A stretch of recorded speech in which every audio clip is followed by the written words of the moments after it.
poder levando. Tu és o mensageiro do reino bendito. Teu dom é o santo evangelho, viver pregando. São Marcos 8. Naqueles dias, havendo muito grande multidão, e não tendo o que comer, Jesus chamou a si os seus discípulos e disse-lhes: tenho compaixão da multidão, porque já há 3 dias que estão comigo e não têm o que comer. E se os deixar ir em jejum para casa, desfalecerão no caminho, porque alguns deles vieram de longe. E os seus discípulos responderam-lhe: de onde poderá alguém satisfazê-los de pão aqui no deserto? E Jesus perguntou: quantos pães tendes? E disseram-lhe: 7. E ordenou à multidão que se assentasse no chão. E tomando os 7 pães, e tendo dado graças, partiu-os e deu-os aos seus discípulos para que os pusessem diante deles. E puseram-nos diante da multidão. Tinham também uns poucos peixinhos, e tendo dado graças, ordenou que também lhes pusessem diante. E comeram e saciaram-se, e dos pedaços que sobejaram, levantaram 7 cestos. E os que comeram eram quase 4.000. E despediu-os. Olha essa palavra final: e despediu-os. Levanta a mão para o céu, diga comigo: meu Deus, perdoa meus pecados, aumenta minha fé, me ensina a andar na tua presença, guarda minha alma de todo mal, em nome de Jesus. Serei fiel ao meu Jesus, serei fiel. Serei fiel ao meu Jesus, serei fiel. Há uma carreira para correr, há uma vitória para alcançar. Serei fiel ao meu Jesus, serei fiel. Mais uma vez, mais forte. Serei.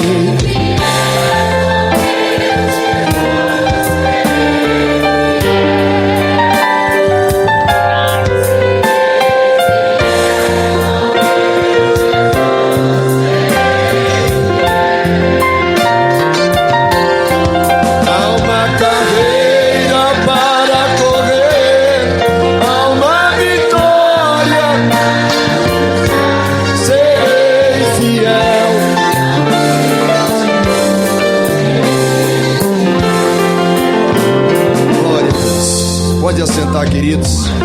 Pode louvar a Deus com as palmas bem forte, bem alegre.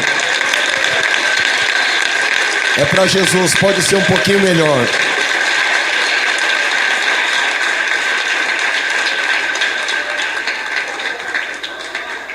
Queridos irmãos, por onde Jesus andava, por onde Jesus passava, multidão o seguia, multidão o acompanhava. Multidão, eu não vou nem entrar no mérito do tipo de pessoas que compunham essa multidão no aspecto comportamental, mas eu vou entrar no mérito do aspecto social. Não eram somente pessoas pobres, nem também somente pessoas ricas. Existiam pessoas ricas que seguiam Jesus, por exemplo, José de Arimateia, Nicodemos, as mulheres que o serviam com seus bens. Muitos seguiam Jesus, mas a multidão que verdadeiramente constituía o maior percentual dos que seguiam a Jesus eram pessoas mais humildes. Tanto que se cumpre o que Isaías vaticinou sobre Jesus: o Espírito do Senhor está sobre mim, porque Ele me ungiu para evangelizar os pobres. Queridos irmãos, então, muitos pobres seguiam a Jesus. E falando ainda do aspecto social, nós vamos encontrar o que é natural, o que é comum nas pessoas pobres: escassez de recursos. Ou seja, as pessoas mais humildes, mais pobres, não tinham assim tantos recursos, tanto dinheiro e tantas condições de posse e até para se alimentar. Muitos pobres seguiam a Jesus. E não era diferente nesta ocasião que nós acabamos de ler aqui. Jesus ensina os seus mandamentos, Jesus prega, faz milagres, faz maravilhas, mas desta vez é um pouquinho diferente. Talvez um pouco parecido com o primeiro milagre da multiplicação, mas agora é um pouquinho mais extensa a pregação de Jesus, porque eles estão seguindo Jesus há 3 dias. E o que nos traz uma atenção maior a este texto bíblico não é somente o fato deles estarem há 3 dias sem comer, é a posição geográfica onde eles estão. Sabe onde eles estão? Eles estão num deserto. E eu vou dizer o que significa. Olha, eu já fiz jejum de 3 dias, 72 horas, mas eu fiz na minha casa. E como eu tinha 17 para 18 anos, Jesus ainda estava me libertando da síndrome do pânico. Na última noite do jejum eu não consegui dormir, porque eu pensei que eu ia morrer. O coração acelerou e eu não tomei nenhum medicamento que eu tomava na época, cloridrato de amitriptilina, que Jesus me libertou para a glória dele. Mas nesta época eu ainda fazia uso e eu não tomei. E o diabo me afligia, mas eu estava em casa. Agora as pessoas 3 dias num deserto, para entender um pouquinho, seja no deserto do Atacama, seja no deserto do Arizona, seja no deserto do Sinai, ou seja no deserto do Saara, qualquer deserto, automaticamente as condições mais salientes de prejuízo ao corpo são as condições climáticas. Durante o dia é muito quente, e você naturalmente vai ter sede, você vai ter fome, mas é aquela fome estranha. 3 dias, irmãos. E à noite é aquele frio inversamente proporcional, frio mesmo. E alguém que já visitou regiões montanhosas, as partes onde tem uma maior altitude em relação ao nível do mar, você vai perceber que você tem mais fome, porque o frio te traz um pouco mais de fome. E no deserto eles passaram obrigatoriamente por 2 noites, e estavam com muita fome. E Jesus, vendo que eles estavam com fome, seguindo a ele, Jesus não quis despedir ninguém com fome, porque Jesus não despede ninguém de mãos vazias. Jesus não deixa ninguém ir embora sem receber o que veio buscar. Ei, meu Deus, aleluia. Eu gosto de vocês porque vocês são espertos. Vocês estão batendo palma só para lembrar Jesus. Jesus, eu vim buscar algo, e bate palma e dá glória a Deus, né? Ó, Jesus, é o seguinte, só estou te glorificando aqui, mas eu vim buscar algo. O Senhor está dizendo na sua palavra aqui que o Senhor não manda ninguém embora de mão vazia. Então só estou lembrando, né? Vai recebendo na hora da palavra a tua bênção que você veio buscar. Vai recebendo aí em nome de Jesus. Vai recebendo aí, vai. Oh, glória.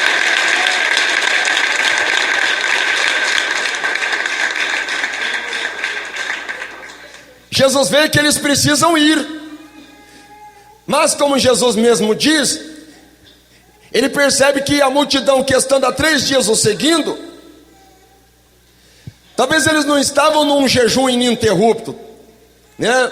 Eu me lembro quando minha avó me levava nas confraternizações domingo à tarde.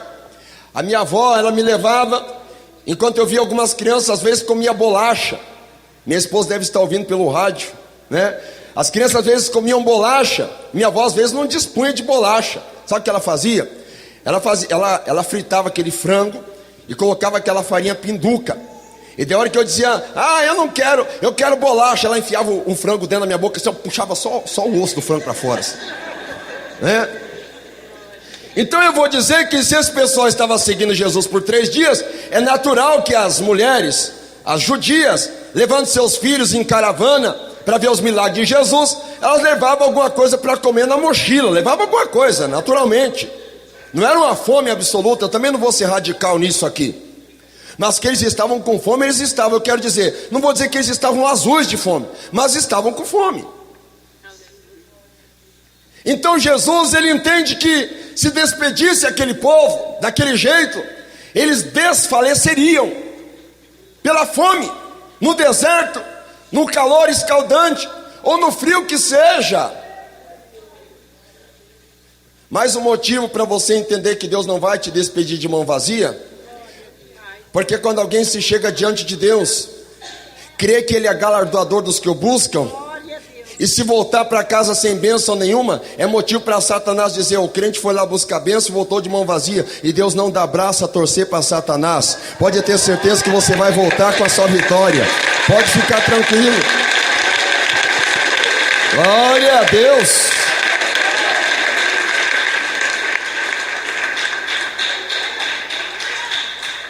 Eu não vou dizer que é estranho a atitude de Jesus, porque Ele sabe o que faz. Mas eu vou dizer que não é tão normal assim, porque se Jesus ele é o pão da vida, eu vejo aqui Ele praticamente transferindo responsabilidade para os discípulos. Ele olha para os discípulos e fala assim, essa multidão aqui, eles vão desfalecer, tem que dar alguma coisa para eles comer. Mas quem crê que Jesus sabe todas as coisas? Mas como que Ele faz isso? Jesus está transferindo a responsabilidade para os apóstolos. É claro que Ele não ia confiar no Judas Iscariotes, porque Ele sabia que o Judas Iscariotes, de vez em quando, ficava dando uma olhadinha no quanto que tinha na sacola, né? E também Jesus sabia que ainda que o Judas não tivesse mexido no dinheiro aquele dia, lá no deserto não tem Walmart, não tem Mercadorama, não tem shopping em Curitiba, não tem padaria do japonês, não tem confeitaria, não tem mercearia, não tem nada. É deserto, não tem o que se comprar. Mas como Jesus transfere responsabilidade? Eu vejo os discípulos olhando para o outro assim, acho que Ele está falando com você, rapaz. E um olha para o outro, porque certamente é uma responsabilidade transferida do mestre. E ordem dada, partindo de Jesus, é ordem cumprida. Jesus deu a ordem, Jesus tocou no assunto, Ele tocou no assunto. Puxa, Ele podia nem ter tocado nesse assunto, todo mundo ia embora, o povo ia para lá e a gente ia para cá, ia ficar tudo certo. Não, não é assim, Jesus não deixa a questão mal resolvida. Não é assim não. Eles vão desfalecer porque há 3 dias eles estão sem comer. Aí então nós encontramos, quando um dos seus discípulos responde, olha a resposta dele. Eu não vou dizer que foi uma resposta mal criada, mas eu vou dizer que é uma resposta no mínimo lógica ou sensata. De onde poderá alguém satisfazê-los de pão aqui no deserto? Como que nós vamos poder satisfazer esse povo com pão aqui no deserto? Como é que nós vamos fazer alguma coisa? Não tem como. Pão no deserto. Deus levanta essa palavra, uma parte dessa palavra aqui nessa noite para nós. Será possível Deus providenciar pão no deserto? Eu estou dizendo isso porque tem muitas mães que estão aqui nessa noite, que você está num deserto com seus filhos, com a sua família. Muitas mães preocupadas, atribuladas, porque vocês estão no deserto da humilhação, no deserto da tribulação. O que você desejava para seus filhos é totalmente o oposto que acontece hoje. Mães que não conseguem dormir à noite porque a sua família está totalmente transtornada. Você está vivendo um deserto. E no meio desse deserto, muitas mães que estão me ouvindo agora pensam até mesmo que vão perecer, que vão ver seus filhos morrer à míngua. Aí eu me lembro de uma mãe que também chorou no deserto. Essa mãe se chamava Agar. Ela foi despedida por Abraão e por Sarai, somente com seu filho Ismael, para o deserto de Berseba.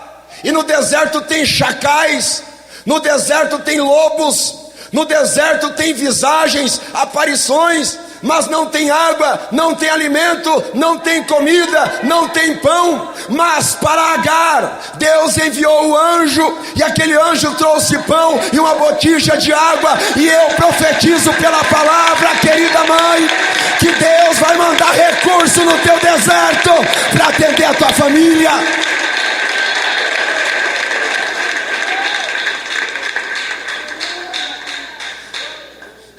Deus se preocupa com a nossa provisão mesmo no deserto. A igreja de Deus atravessa um deserto. Os homens de Deus, como homens de Deus, atravessam um deserto.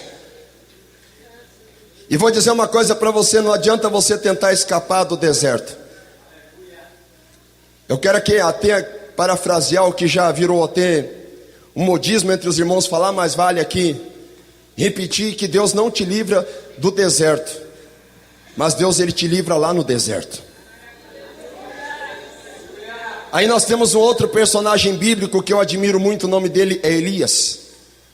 Ele não quer morrer pela mão da impiedade, ele não quer morrer por mão de Jezabel, de Acabe e de todos os falsos profetas.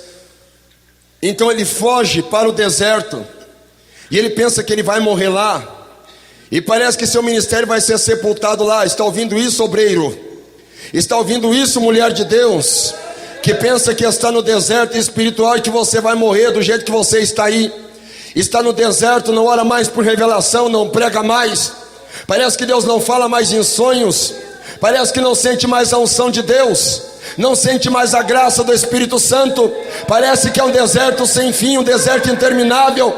E parece que você tem aquela fome, aquele desejo de se alimentar de alguma coisa de Deus, e parece que não chega. Quando Elias imaginava que já estava a se desfalecer, a perder todas as suas forças, suas energias vitais, suas energias espirituais já tinham ido embora faz tempo, e pensava que estava tudo acabado, novamente Deus manda a providência, novamente Deus manda recurso, Deus manda pão e água para Elias. Deus manda pão e água para você, esteja no deserto que você estiver. Deus tem provisão para a tua vida. Aleluia.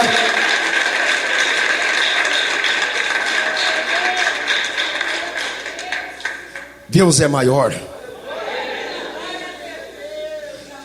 O rei que pelejou contra Acabe imaginava, quando Acabe ainda tentou pelo menos disfarçar que era crente, aquele rei imaginou que o Deus de Acabe era somente um Deus de lugares altos. Nós servimos um Deus de lugares altos, de lugares baixos, de lugares planos, de lugares de planalto. Servimos um Deus que nos ajuda e nos abençoa em regiões verdejantes e de vegetação bonita, mas também servimos um Deus que está pronto para nos proteger e para prover em nossa vida, mesmo que seja no deserto, mesmo que seja na condição árida, mesmo que seja na condição turbulenta. Ele sempre tem um plano e um recurso.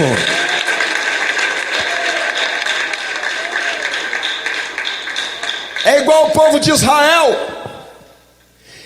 Esse povo atravessa o Mar Vermelho e está no deserto do Sinai. E a condição climática do deserto é algo que nos chama a atenção verdadeiramente. Durante o dia, um calor escaldante, e durante a noite, aquele frio. E o povo começa a sentir saudade das cebolas e dos pepinos do Egito. Esta palavra é direcionada para alguém aqui que está com saudade do Egito. Esta palavra é direcionada para alguém aqui que está com saudade dos seus tempos, que você ainda lembrava das coisas lá do mundo, dos pecados e de tantas coisas que o mundo oferecia. E na hora do deserto você começa a se lembrar. É como se um flash fosse rodando na sua retrospectiva, porque você está no deserto. O povo de Israel, quando estava sentindo o calor do deserto, ou o frio do deserto, ou a fome, ou a sede, eles sentiam saudades do Egito. E se nós estivermos na condição carnal de Israel, automaticamente nós também vamos sentir saudades do Egito. O que é o Egito? O Egito é o cosmos. O que é o cosmos? É o mundo. 1 João 5,19, nós somos de Deus e o mundo está no maligno. Se nós estivermos na condição carnal, nós vamos sentir saudade, apesar das chicotadas que o faraó dá nas costas de quem está no Egito. Porque nós estamos no deserto, não adianta nós tentarmos fantasiar. Estamos caminhando por um deserto. É igual a Rebeca, quando ela estava para chegar ao encontro de Isaac, ela passou pelo deserto, passando pelo poço de Laai-Rooi. É um deserto, é região de deserto mesmo. Mas eu tenho algo a dizer para a igreja. No meio desse deserto de apostasia, no meio desse deserto de falsas doutrinas, no meio desse deserto de perseguição que às vezes acontece até dentro da própria igreja, no meio desse deserto de tribulação que acontece na tua casa, no meio desse deserto que acontece no meio da tua família, no teu local de trabalho, na tua faculdade, na tua escola, ou até mesmo na tua vizinhança, no meio desse deserto que você está atravessando, durante a noite Deus é uma coluna de fogo para te guiar, durante o dia Ele é uma nuvem para o sol não te molestar. Se você tiver fome, Ele te dá o maná. Se você tiver sede, Ele faz sair água da rocha. Xarabacanta, labassurini canta, lamanabasteia.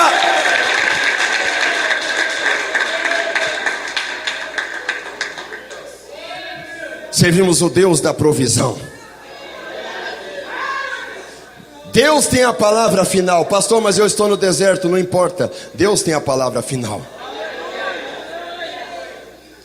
Mas nós estamos no deserto. De onde é que nós vamos encontrar alimento que o satisfaça no deserto? Então eu vejo aqui Jesus reassumindo o controle. Não estranhe esta oscilação de controle. Há momentos na nossa vida que nós pensamos que nós estamos no controle. Daqui a pouco o barco vai afundar a gente. Jesus! Você lembrou quem controla? Aleluia. Jesus, tem misericórdia. Tá. Pensei que você já tinha toda a autonomia, todo o treinamento, toda a experiência.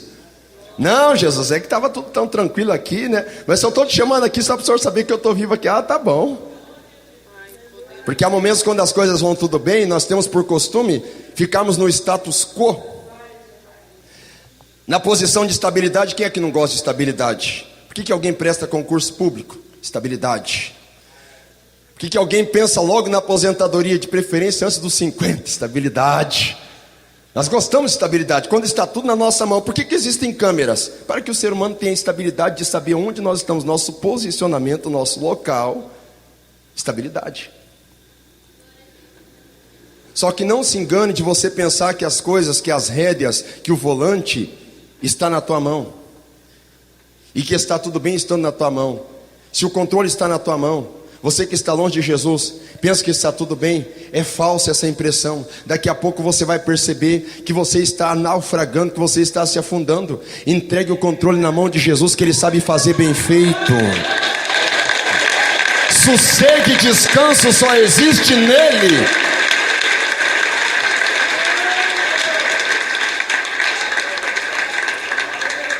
Olha o que Jesus pergunta: quantos pães tendes? Quantos pães vocês têm? Como é que Jesus vai fazer uma pergunta dessa? É porque Ele sabia. Porque no meio de 3 dias caminhando, de repente aparece um esfomeado ali disfarçado, enquanto Jesus está pregando, os outros estão todos prestando atenção. Ele vai lá assim meio disfarçado, lá vai lá e come o pão aqui e não fica nada. Jesus sabia que alguma coisa tinha. E vou dizer mais uma coisa para você aqui. Jesus, Ele só opera. Jesus, Ele só faz alguma coisa multiplicar se existir uma condição mínima para Ele multiplicar. Eu vou explicar. Quanto que é 0 vezes 1000? Oh, glória! Quanto que é 0 vezes 1 milhão? Não, eu quero ouvir a igreja inteira falar. Quanto que é 0 vezes 100 milhões? Quanto que é 0 vezes 100 milhões?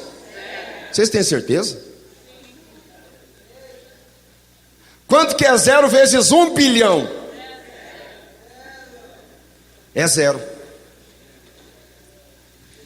Se não tiver o que Jesus multiplicar, ele não pode multiplicar. E ele não trabalha com o princípio da adição, ele trabalha com o princípio da multiplicação. E vou dizer mais, ele não trabalha com o princípio da progressão aritmética, ele trabalha com o princípio da progressão geométrica.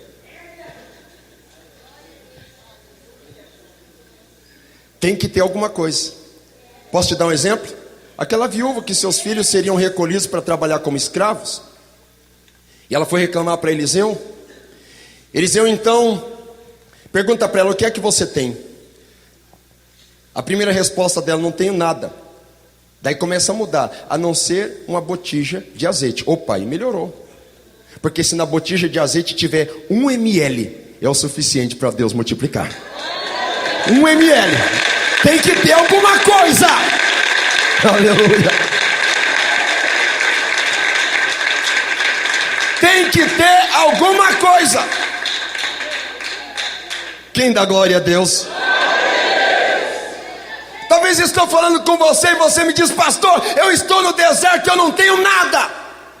Eu vou fazer um teste se você não tem nada. Quem dá glória a Deus aí? Quem levanta a mão e dá glória a Deus aí? Quem está me ouvindo aí dá glória a Deus? Quem está respirando aí dá glória a Deus?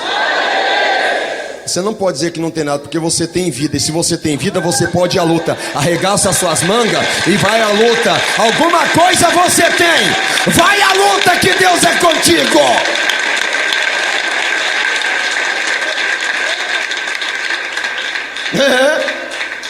Alguma coisa você tem que ter. Porque para transportar uma montanha, olha o tamanho de uma montanha e olha o elemento que vai transportar essa montanha. A fé, do tamanho de uma melancia, pastor? Não, pode ser o tamanho de um grão de mostarda. Mas tem que ter alguma coisa. Tem alguma coisa de azeite aí? Tem? Tem fé nesse coração curitibano aí? Tem ou não tem? Quem dá glória a Deus para Jesus aí? Dá glória a Deus para Jesus. Aleluia. Dá glória a Deus. Aleluia.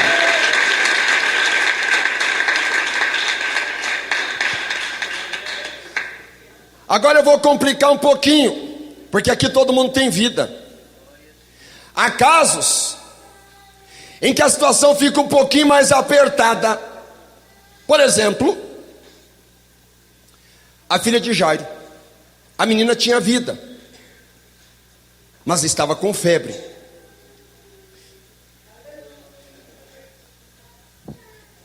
Ela estava com febre. Tinha vida, mas estava com febre. E daí, para ficar um pouquinho mais complicado, aparece aquela mulher do fluxo de sangue. Para alguns apressadinhos diz: atrasou tudo. Vai ficar tranquilo, Jesus não chega a adiantar nem atrasado, ele chega na hora certa. Só que atrasou. Na nossa concepção, que é acostumada a comer arroz cru e a colocar a carroça na frente dos bois, não é? Atrasou. Não é? Eu estou falando com alguns que estão no deserto que estão dizendo: pastor, o pastor está falando comigo agora. E daí quando Jesus chega na casa, eu vou resumir, ela já não tinha mais vida. Ela morreu. E agora? Não ficou mais complicada a situação? A menina morreu, pastor, agora não tinha mais vida. O que que tinha ali? O que que ela tinha? O que que sobrou naquela casa? Sobrou paciência e perseverança de Jairo. Porque Jairo esperou com paciência e Jesus ressuscitou aquela menina. Quem dá glória a Deus? Só que eu quero que você preste atenção, porque Deus me revelou essa mensagem de forma progressiva. Eu vou deixando a situação um pouquinho mais apertada hoje. A filha de Jairo, ela adoeceu e morreu. Agora nós vamos chegar numa outra situação um pouquinho pior. Porque quando você chega no hospital e alguém está com câncer, você tem fé de orar que aquela pessoa ressuscite. É isso? Precisa isso? A pessoa não morreu, está com câncer. A pessoa está viva ainda. Quando você chega a orar por uma pessoa que o médico desenganou, você crê que Jesus faz um milagre, mas a pessoa não morreu. Agora, para ficar um pouquinho mais complicada a situação, nós chegamos agora diante de um fúnebre na porta da cidade de Naim. Quando ainda a pessoa está viva, você ora, você busca a Deus. Tudo bem, não que você não tenha coragem de orar para Deus ressuscitar alguém. No ano de 2005 eu estava pregando nesse altar. Eu lembro que tinha até umas gradezinhas de proteção aqui. Vocês lembram que tinha? E daí chegou um senhor no corredor. Eu acho que esse altar era mais para lá, eu acho. E eu estava pregando, e chega um senhor pelo corredor, e tem uma enfermeira de um lado e do outro, e uma maca, e uma senhora deitada, e um senhor de um jaleco branco. Eu não sei se era enfermeiro-chefe ou se era um médico. E eles vieram vindo na direção do altar. Eu pensei, Jesus, não está acontecendo isso comigo, né? E eu pregando a palavra, eu não estava tão animado assim, porque tinha umas 30 pessoas no máximo. Mas eu tinha que estar animado. Não, eu estava animado, irmãos.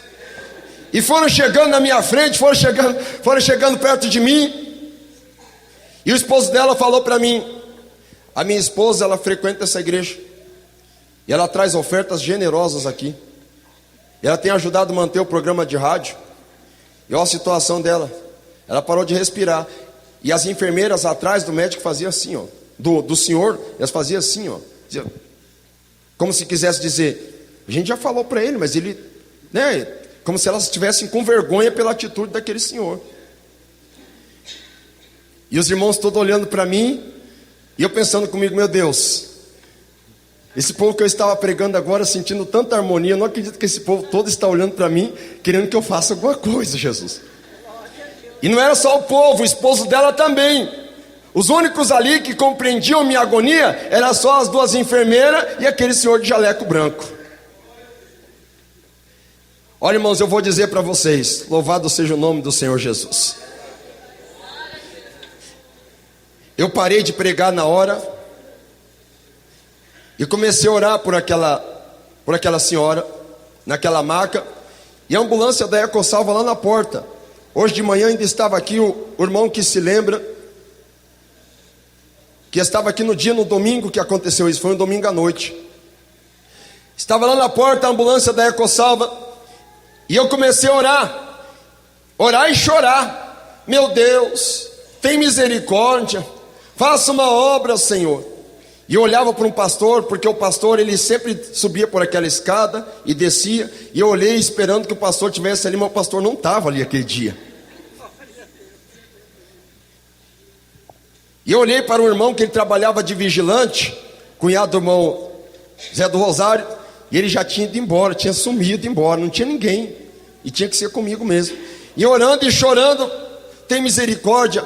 Irmãos, eu vou dizer para vocês, diante do Espírito Santo, daqui a pouco Deus, Ele me revestiu de uma autoridade, e eu comecei a repreender o espírito da morte, e comecei a orar e repreender em nome de Jesus: sai espírito da morte.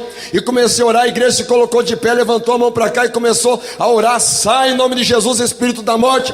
Aquela moça se levantou, tossia um pouco, e então as enfermeiras começaram a bater palma como se fosse para mim, e aquela mulher saiu daqui da igreja, naquela maca, viva, para a honra e glória do nome de Jesus. Diga glória a Deus, igreja.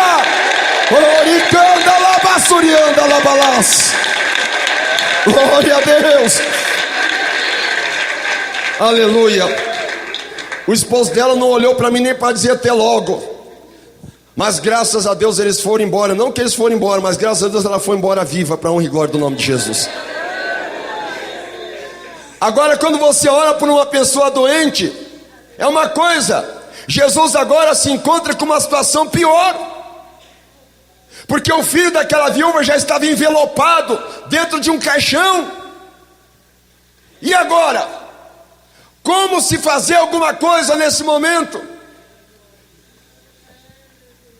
Estava ainda a caminho do cemitério para ser enterrado. Jesus se aproxima daquele caixão, se aproxima daquela viúva,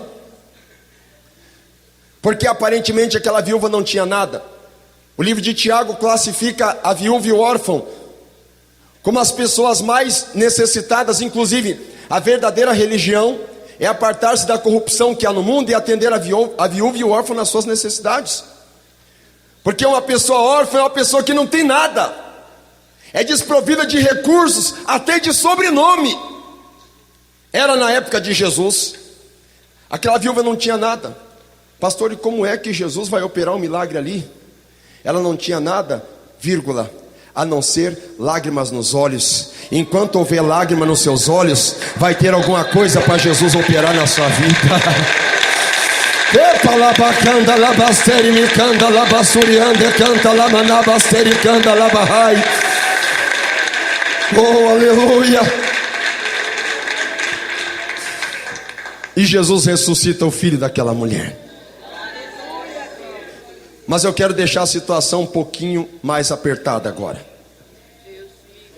Sabem por quê? Porque nós vamos para um fato agora, que o morto não estava encaixotado, o morto já estava enterrado. E não é um dia que ele está enterrado, é a mais, porque ele está morto há 4 dias já. E segundo a própria necrópsia, ou segundo o próprio exame médico legal, já estava fedendo, já estava com um cheiro natural de carnificina. É o Lázaro. E agora? O que se fazer? Ele não está morto? O que é que tinha para que ele pudesse ressuscitar? Existia alguma coisa naquela família?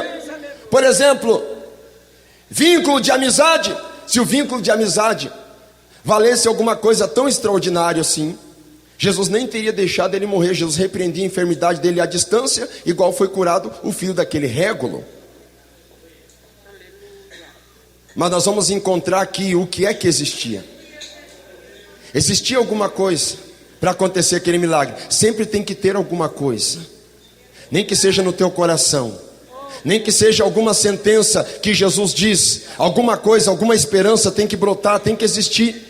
No livro de São João, capítulo 11, versículo 11, nós vamos entender Jesus dizendo: o meu amigo Lázaro dorme, mas eu irei despertá-lo. Jesus, quando diz que vai despertar Lázaro, Jesus não está dizendo uma palavra furada, uma palavra ao vento, uma palavra política, uma palavra furada. Ele está dizendo uma palavra que tem teor de promessa. Jesus fez uma promessa que ele ia despertar Lázaro. Então existia algo. O que existia? Existia uma promessa. Se Deus fez uma promessa para a tua vida, você pode ficar tranquilo e descansar no Senhor, que Ele não vai deixar esta promessa cair por terra.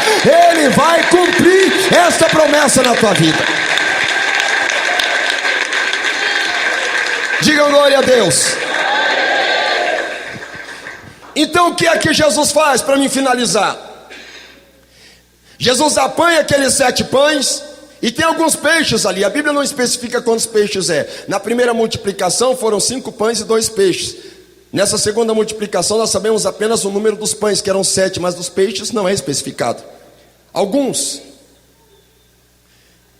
Jesus faz algo extraordinário que muitas pessoas não fazem. Hoje em dia mais. Jesus levanta aqueles pães e os peixes e dá graças ao Pai. A moda hoje é a moda do padrão sanguessuga. Sabe qual é o padrão sanguessuga descrito em Provérbios? Dá. Eu quero. É um Deus capitalista criado pela teologia maligna, que tem obrigação de dar. E nós, como filhos, herdeiros, descendentes, temos a função e o dever, não é nem um direito, o dever de receber sempre, mas nunca agradecer. Geração de pessoas ingratas. Não agradece a Deus pela roupa que tem, mas cobiça a roupa do outro. Não agradece a Deus pelo carro que tem, mas cobiça o carro do outro. Não agradece a Deus pelo dom que tem, mas cobiça o dom do outro. Não agradece a Deus por nada, pela vida, pela saúde, só sabe criticar, só sabe murmurar, só sabe blasfemar, não sabe dar glória a Deus, não sabe agradecer, não sabe dizer: Senhor, obrigado pelo que o Senhor me concedeu. Vive uma vida miserável, redundantemente miserável, porque não tem gratidão no coração.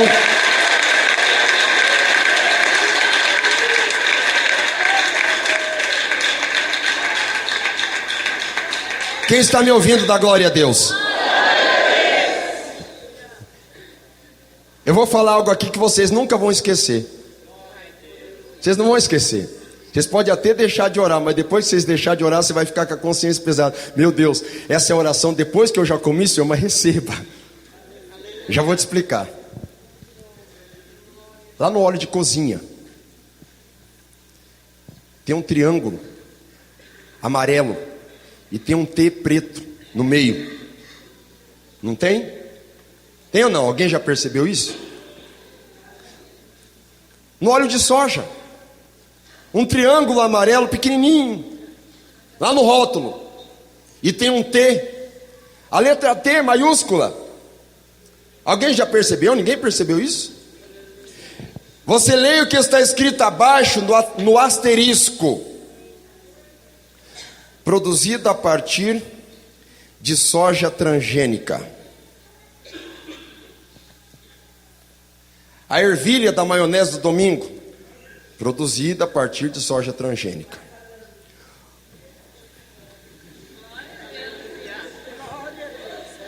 O milho, produzido a partir de soja transgênica. Até a ração de cachorro, você pode ver que vai ter lá um T dentro do triângulo, produzido a partir de soja transgênica. Segundo estudos de biogeneticistas, já diz tudo, geneticistas, estudam genética. E quando se diz de soja transgênica, é porque a soja que produz o óleo de cozinha que nós utilizamos, não é aquela soja original, ela é modificada em laboratório. Ela sofre um bombardeio de placas de ouro. Então ela perde sua constituição genética. Eu vou resumir que o próprio Monsanto, o instituto detentor das patentes de fabricação de alimento genético, ele foi obrigado a expedir uma matéria alertando sobre as propriedades cancerígenas contidas nos alimentos transgênicos. E nada de dar dor no estômago, segura aí que eu estou só começando. O frango que se come, o boi, o porco ou a porca, você não tem ideia da carga anabolizante. Anabolizante quer dizer processo de construção de moléculas, para ele crescer com toda aquela robustez artificial, dentro de pouco tempo. É um porquinho pequenininho assim, a hora que você vai passar a mão no porquinho assim, passou uma semana, você vai passar a mão no porquinho assim, você está passando a mão no joelho dele, que já está desse tamanho aqui. Um boi, um frango. Isso que não nos é permitido ver, as anomalias orgânicas, os tumores que aparecem nesses animais. Pastor, nem vou jantar.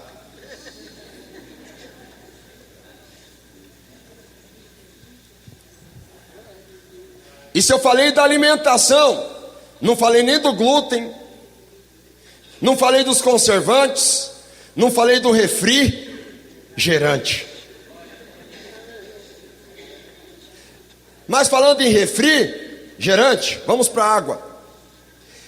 Se você olhar com um olhar químico para as propriedades químicas da água, por exemplo, o pH. Pastor, o que é isso? É o percentual hidrogeniano da água. Se for muito baixo, igual água mineral, eu tomo água mineral. Minha água é mais chique, é mineral. O pH é muito baixo. O que isso tem a ver, pastor? Causa nefrolitíase. O que é nefrolitíase? Cálculos renais. O que é cálculo renais? Pedra nos rins. Rins policísticos. Problemas nas bexigas e nas vias urinárias. Pressão alta. A água mineral. Ufa, ainda bem que eu só tomo da Sanepar. É cheia de cloro.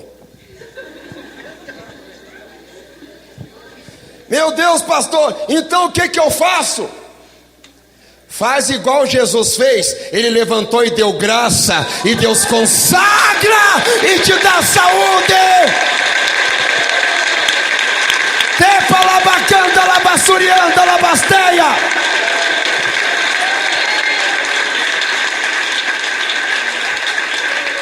Dá glória a Deus. Tem gente que deu glória a Deus porque vai jantar de novo. Dá aleluia. Olha o que aconteceu aqui.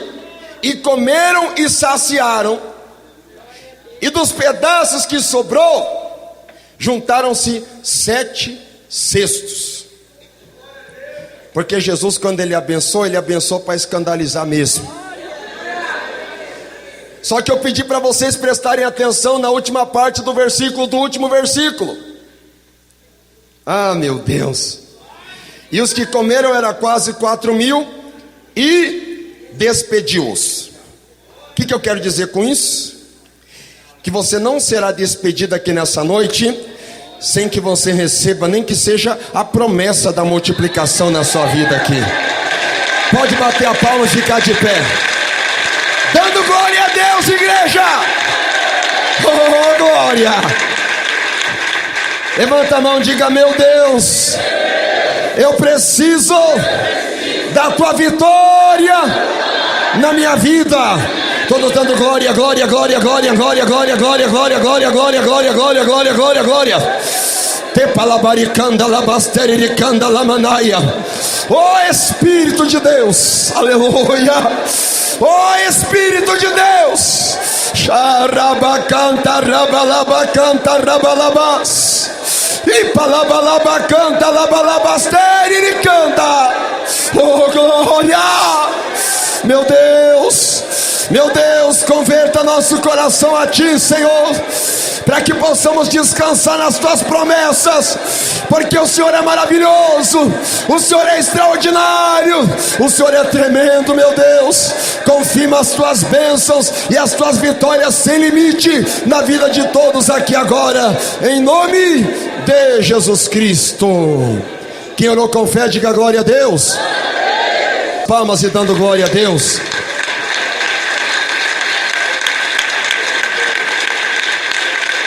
Todos digam glória a Deus. Levanta a tua voz, qual trombeta tocar. Convida ao arrependimento todos os pecadores. Diga que o Senhor não tarda a voltar.